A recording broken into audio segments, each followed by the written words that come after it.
તો જે ફરતો રહે છે દેશમાં એના સુધી આપણી આવાજ પહોંચવી જોઈએ કે નહીં પહોંચવી જોઈએ?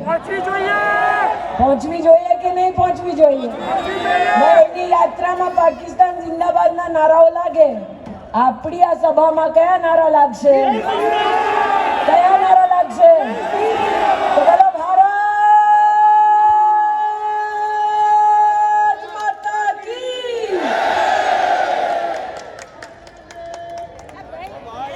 कुछ लोग इस चुनाव को, अरे काका शांति रखो, आनी पण नौकरी छे बेचारानी, बेचाराने पोतानी नौकरी करवा दो। તમે અહીંયા સુધી લઈ આવો તમારી ચહેરા, કઈ વાંધો નહીં। પણ આ ચૂંટણીને ઘણા બધા ચેનલ વાળાઓ महासंग्राम के कि सामने सामने है इतने राजनीतिक दल, इस बार मोदी क्या करेगा? कि सामने है भाजपा के सामने कांग्रेस पार्टी और आम आदमी पार्टी, इस बार भाजपा क्या करेगा? महासंग्राम गुजरात के चुनाव को बोलते हैं और संग्राम की 3 परिभाषा करते हैं कि 2 दशकों से गुजरात में भाजपा की सरकार है, इस बार भाजपा क्या करेगा? महासंग्राम નું જ્યારે આ લોકો વર્ણન કરે ત્યારે કે જો કોંગ્રેસ પાર્ટીમાં યુવાન નેતા છે, ભાજપ શું કરશે? પછી ત્રીજો કે જુઓ આટલું મોટું મહાસંગ્રામ છે, દિલ્હીથી માંડીને ઠેઠ ગુજરાત સુધી રેવડીવાલ આવ્યો છે, હવે ભાજપ શું કરશે? આપ સૌને પૂછવા ઈચ્છું છું, ટેલિવિઝનના ચેનલ વાળાઓ ડેલી કે મહાસંગ્રામ મહાસંગ્રામ મહાસંગ્રામ, આપ સૌ જવાબ આપો હવે ચેનલ વાળાઓને। 8મી તારીખે શું થવાનું છે? કઈ પાર્ટી આવવાની? વોટ કોને મળશે? સરકાર કોની થશે?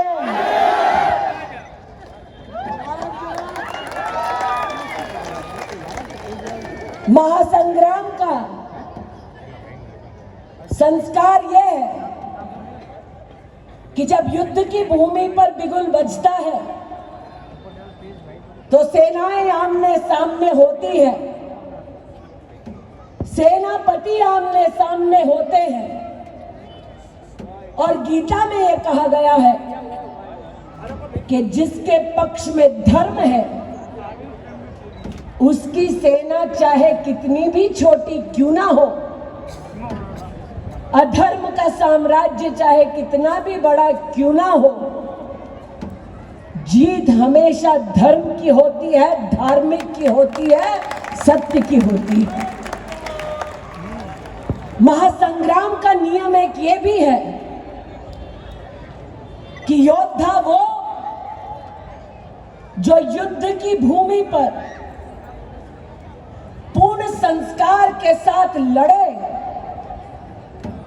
युद्ध की भूमि पर अगर जरूरत पड़े तो वीर गति को प्राप्त हो, योद्धा वो जो पीठ दिखाकर कभी युद्ध की भूमि से ना भागे, और जो भागे तो उसे कभी स्वर्ग नसीब ना हो।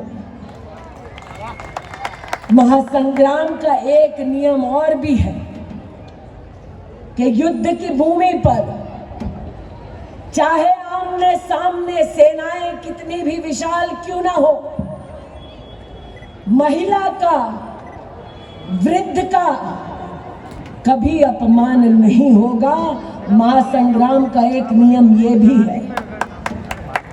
लेकिन आज इस पुण्य भूमि को जिन लोगों ने युद्ध की भूमि करार दिया है, उनसे भाजपा की ये महिला कार्यकर्ता मात्र 3 बातें कहती है कि तुमने आम आदमी पार्टी के नेताओं के माध्यम से इस युद्ध की भूमि पर हमारे सेनापति की बा का अपमान किया। चुनाव कई आए गए, पर गुजरातनी धरती पर આજ સુધી કોઈએ કોઈની બાને ગાળો નથી આપી। તમે નિયમ ભંગ કર્યો છે એટલે ગુજરાતની પ્રજા તમારું પરિણામ શું થશે એ બતાવીને જ રહેશે। ભાજપનું કમળ ખીલશે અને ફરી એકવાર જેની બાને તમે ગાળો આપી એનો જ પુત્રની પાર્ટી ગુજરાતમાં સરકાર બનાવશે। महासंग्राम का दूसरा नियम जो मैंने कहा कि योद्धा वो जो कभी युद्ध की भूमि से भागे नहीं, अगर जरूरत पड़े तो वीर गति को प्राप्त हो, लेकिन हार से कभी डरे नहीं।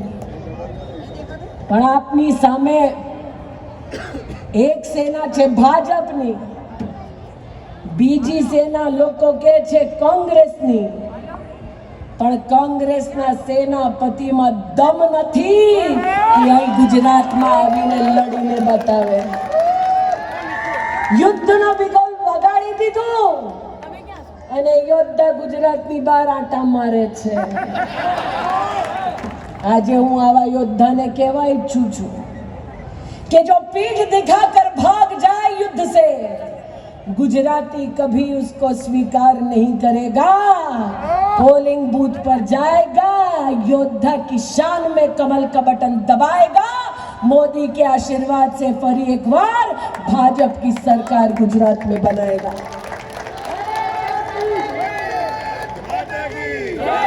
युद्ध का पहला नियम कि जीत उसकी जिसके संग धर्म, अधर्मियों का नाश युद्ध की भूमि पर निश्चित है, तय है। और वो लोग जो धर्म के साथ वर्षों वर्ष पाखंड करते रहे, चुनाव आते ही कोर्ट पर अपने जनेऊ पहन के मंदिर मंदिर घूमते रहे, उनसे कहना चाहती हूं इस युद्ध की भूमि पर तुम्हारा पाखंड नहीं चलेगा। जिसने धर्म का साथ दिया, सत्य का साथ दिया, वही भारतीय जनता पार्टी की सरकार पुनः बनेगी। क्योंकि गुजरात और गुजरातियों ने तय किया है कि गुजरात में जिसने विकास का धर्म निभाया है, 5 तारीख को उसी विकास के लिए नागरिक पोलिंग बूथ पर जाएगा, कमल का बटन दबाएगा और भाजपा की सरकार बनाएगा। આજે જ્યારે હું આવી, અહીંયા ઘણા બધા ભાઈઓએ મારા સ્વાગતમાં જય શ્રી રામ કહ્યું અને જય શ્રી રામનો જયઘોષ દરેક ખૂણામાંથી સંભળાવ્યું। આપ સૌને ખબર છે કે જ્યાં ભાજપની સરકાર નથી ત્યાં જય શ્રી રામ બોલીને શું થાય છે? મારું નહીં માનો, ઘણા બધા લોકો પોતપોતાના ફોન ઓન કરીને રેકોર્ડિંગ કરી રહ્યા છે। ખબર નથી અમેઠીના સાંસદના ભાષણ રેકોર્ડ કરે છે કે તુલસીબેનના કરે છે। પણ આજ મોબાઈલ વાપરીને આપ યુટ્યુબ પર सर्च करशो, गूगल करशो तो खबर पड़शे कि बंगाल में ज्यां तृणमूल कांग्रेस पार्टी छे, एवी पार्टी जेने कांग्रेस मांथी जन्म लीधो छे, आ तृणमूल कांग्रेस पार्टी ना लोको जे बाळक के जे नौजवान जय श्री राम नो उद्घोष करे छे एने फांसी पर लटकावी दे छे। जे बेन भगवा वस्त्र पहरे छे કે જય શ્રી રામનો નારો બોલે છે, આવી બહેનોને એના ઘરથી, એના ગ્રામથી, એના પરિવારથી ખેંચીને ઉપાડીને લઈ જાય છે। इसलिए आज आपसे कहने आई हूं कि आप बड़े फक्र के साथ, बड़ी श्रद्धा के साथ जय श्री राम का जय घोष करते हैं। सोचिए उन प्रदेशों का आतंक जहां जय श्री राम बोलने के लिए हिंदू मौत के घाट उतारे जाते हैं। મારી નહીં માનો, આપને ફરી એકવાર કહું છું, યુટ્યુબ પર ગૂગલ પર જોઈ લો. કેરળમાં જ્યાં ભાજપની સરકાર નથી ત્યાં એક ઓટોવાળા ભાઈએ જય શ્રી રામ કહ્યું, ભગવાનનો સમર્થન કર્યો. ઓટો ચાલક ભાઈને અહીંયાથી હાથ કાપી નાખ્યા અને પગ કાપી નાખ્યા कि भाई कमाने वाला कोई नहीं, राम का नाम ऐसे ही भूल जाएगा. પણ આને ખબર નહોતી કે રામ ભક્ત ऐसे ही नहीं चुप हो पाएगा. હજી હાથ પગ કપાઈ ગયા છે ભાઈના, તેમ છતાંય જય શ્રી રામ કેરળમાં બેસીને બોલે છે.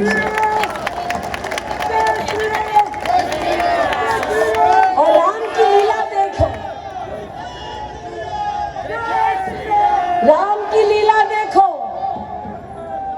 जिस गुजरात और गुजराती का अपमान करते रहे गांधी खानदान के लोग, सत्ता में रहकर जिस गांधी खानदान ने कोर्ट में दस्तावेज दे दिया कि भगवान राम का कोई अस्तित्व नहीं, उसी भगवान राम के भव्य मंदिर के निर्माण की पहली शिला अगर किसी ने अर्पित की रामलला के चरणों में, तो गुजरात के शेर, देश के प्रधान सेवक नरेंद्र दामोदर दास मोदी ने की.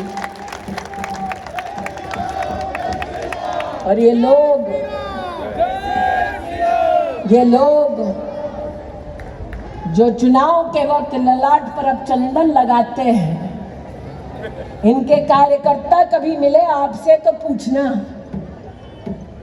बाबो કેટલી વાર અયોધ્યા ગયો છે?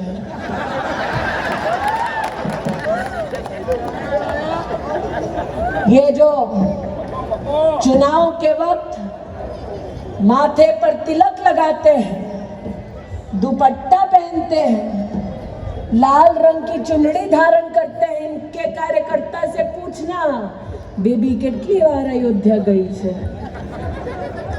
અને બાબા અને બેબીને તો જવા દો, સોનિયા મેડમ કેટલી વાર અયોધ્યા ગઈ છે? ગયા છે?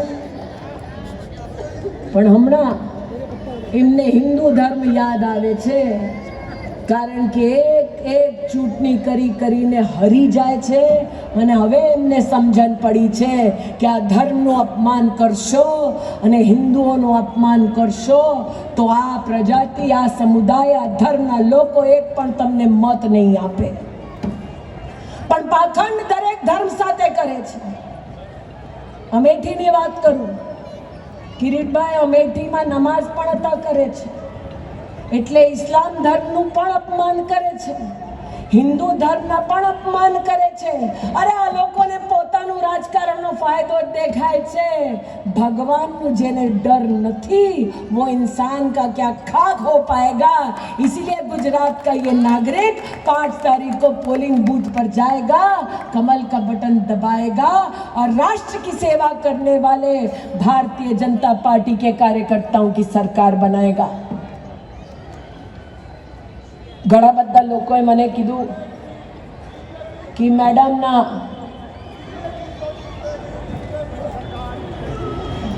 ઘણા બધા લોકોએ મને કહ્યું કે બેન આ ચૂંટણીમાં એકવાર તો બાબો આવ્યો હતો અને ગુજરાતમાં આટા મારીને ગયા હતા અને સ્પીચ પણ આપી હતી અને મંચ ઉપર ભરતભાઈ સોલંકી ઊભા હતા.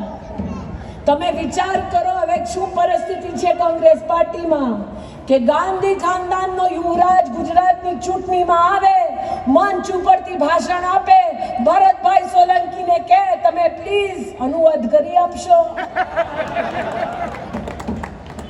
અને ભરતભાઈએ પણ કેટલું સહન કર્યું, બોલ્યા બોલ્યા બોલ્યા છતાં થાકી ગયા અને મૂકીને જતા રહ્યા. કહ્યું બાપુ જવા દે, તારાથી નહીં થાય. અને જેના પોતાના કાર્યકર્તાઓ જે ખાનદાનને સ્વીકારતા નથી, જે પાર્ટીના નિયમો સ્વીકારતા નથી, આવી પાર્ટીને એક પણ મત આપીને પોતાનું મત બગાડો નહીં. આજે આ નિવેદન આપ સૌની વચ્ચે લઈને આવી છું. ધતિંગો ઘણા કરે છે, ખબર નહીં કેમ પણ ભારત જોડોની યાત્રાના નામથી યાત્રા કાઢે છે. મને લાલસીમાં મળ્યા હતા આપણા આનંદવાળા, મને કહ્યું બેન તમે 2019થી જ્યારથી અમેઠીથી એમને રજા આપી છે ત્યારથી ફરે જ છે દેશ આખામાં. 18 વર્ષ સંસદ સભ્ય છે, 50થી વધારે એમની ઉંમર છે. હવે મારો બેટો કહે છે મારે ભારત જાણવું છે. કરો સારું છે, જુઓ જુઓ, કેમ નહીં જુઓ. પણ જેમ આપણે કહીએ ને ગુજરાતમાં, कुछ दिन तो बिताओ गुजरात में. કેમ અહીંયા આવતા નથી? અમિતાભ બચ્ચને પણ કહી દીધું અમારી નહીં માનો, નરેન્દ્રભાઈ નહીં માનો, પણ આવો તો ખરા. અને એમના એક નેતા છે મિસ્ત્રી સાહેબ.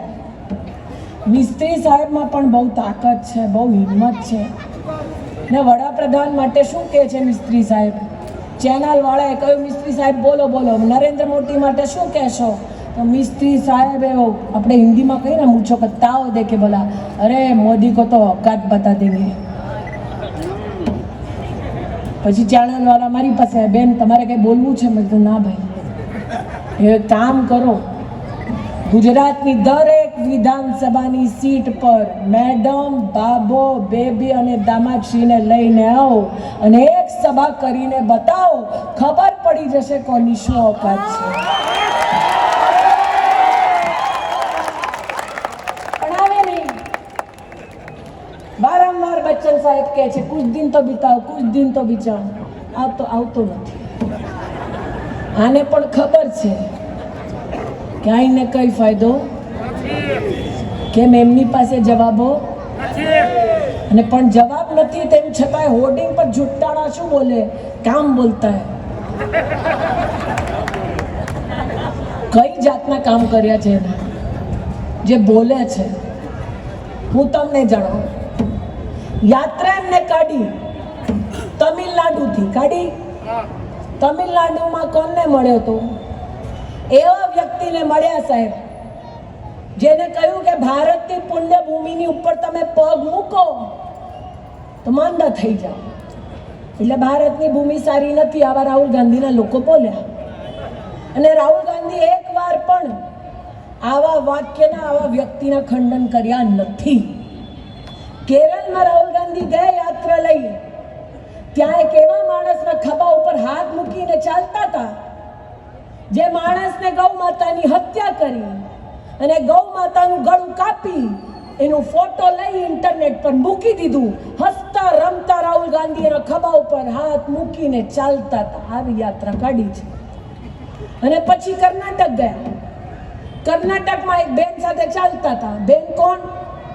બેન એવા જેમના પરિવારે અને પરિવારના એક વિશેષ સદસ્યને ડેવિડ હેડલીને મુંબઈના આતંકવાદી ઘટનાની પહેલા એક જગ્યા ચિહ્નિત કરીને આપી કે પાકિસ્તાની આતંકવાદી અહીંયા જાય તો આટલા હિન્દુસ્તાનીઓ મરે, ત્યાં જાય તો આટલા હિન્દુસ્તાનીઓ મરે. આવું કરનારા લોકો સાથે રાહુલ ગાંધીએ યાત્રા કાઢી. 26/11ની પાકિસ્તાનની આતંકવાદી હુમલોની વાત કેટલા લોકોને યાદ છે? કેટલા લોકોએ ટીવી પર જોયું હતું? તમને ખબર છે એમાં શું થયું હતું? આ જે ડેવિડ હેડલી છે એને એક વિશેષ યહૂદી ઘરને પણ ચિહ્નિત કરીને આપ્યું હતું. ત્યાં એ લોકોના જે અમારે ત્યાં પૂજારી હોય ને, એ લોકોનું જે પૂજારી હતો એની બાયડી 8 months પ્રેગ્નન્ટ હતી. ચિહ્નિત કરીને ઘેર આપ્યું. ત્યાં પાકિસ્તાનના આતંકવાદીઓ ગયા, ઓલા ગર્ભવતી બહેનના માથાની ઉપર રિવોલ્વર મૂકીને પાકિસ્તાન ફોન કર્યો અને પાકિસ્તાનમાં પોતાના આકાઓથી પૂછ્યું કે ભાઈ ચાલો આપણે મારી દઈએ, ઉડાવી દઈએ ગોળીથી.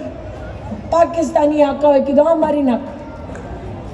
8 મહિનાનું ગર્ભ ધારણ કરતી સ્ત્રીને જે લોકોએ મારી નાખ્યું, આવા લોકોને રસ્તા બતાડનારા લોકો સાથે રાહુલ ગાંધી યાત્રા કાઢે છે. પણ કે છે ને બાબાના સંસ્કાર ક્યાંથી આવે? માતાજીથી આવે ને. માતાજીએ શું કર્યા હતા? બાટલા હાઉસમાં અહીંયા ઘણા બધા આપણા પોલીસના કર્મીઓ બેઠા છે, ઊભા છે, ડ્યુટી પર છે. એમનું નામ નથી લેતી, પણ તમે વિચાર કરો, પોલીસ આતંકવાદીઓના કેમ્પમાં જાય આતંકવાદીને મારે તો કોને શાબાશી મળવી જોઈએ? કોણ? એનો બાળક પણ કહે છે પોલીસને મળવી જોઈએ. છો મેડમે શું કર્યું? પોલીસ વાળાની ઉપર આક્ષેપ કર્યો અને આતંકવાદી માટે રડ્યા. એટલે બાબાના સંસ્કાર ક્યાંથી આવ્યા?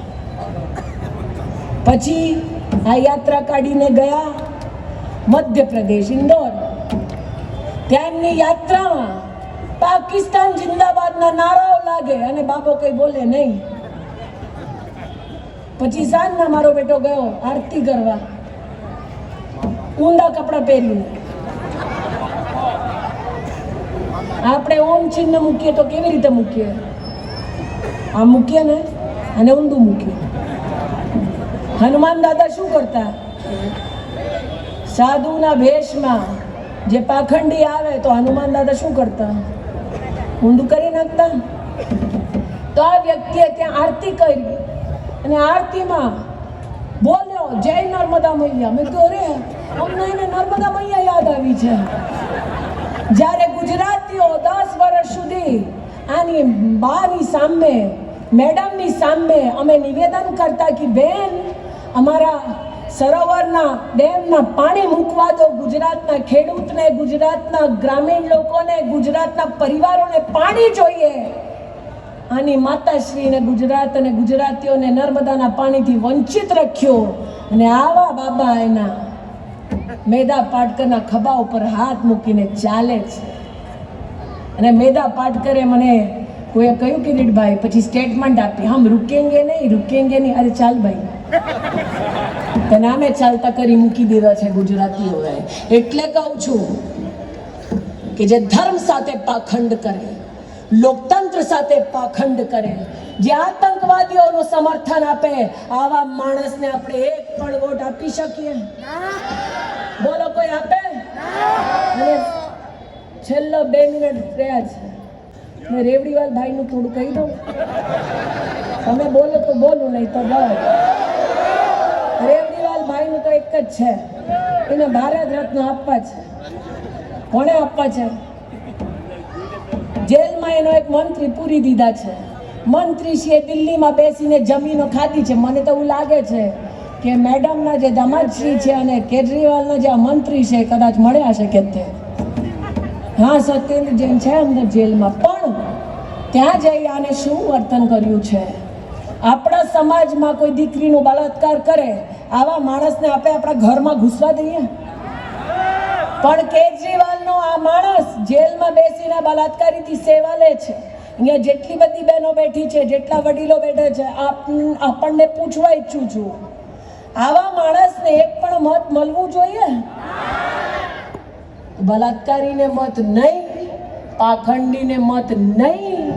જેને વિકાસનો ધર્મ નિભાવ્યો, આવા ભાજપને આપ મત આપશો. હવે આ વિશ્વાસ મૂકીને અને આપના સૌના ચરણોમાં નિવેદન મૂકી મારી વાણીને વિરામ આપું છું. અસ્તુ. ભારત માતા કી. અહીંયા ખબર છે જેનું નામ જ નરેશ છે એને પ્રજા ન ઓળખે.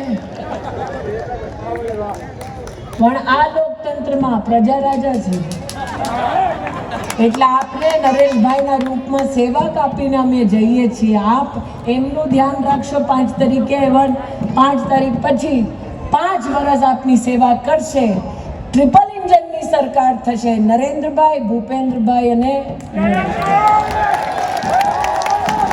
આપ સૌ આપનો આશીર્વાદ અને સમર્થન નરેશભાઈને આપશો. 5 તારીખે બટન કોનું દબાવીશું? કોની સરકાર બનવાની? કોની? 1 મિનિટ બાકી છે. કોની?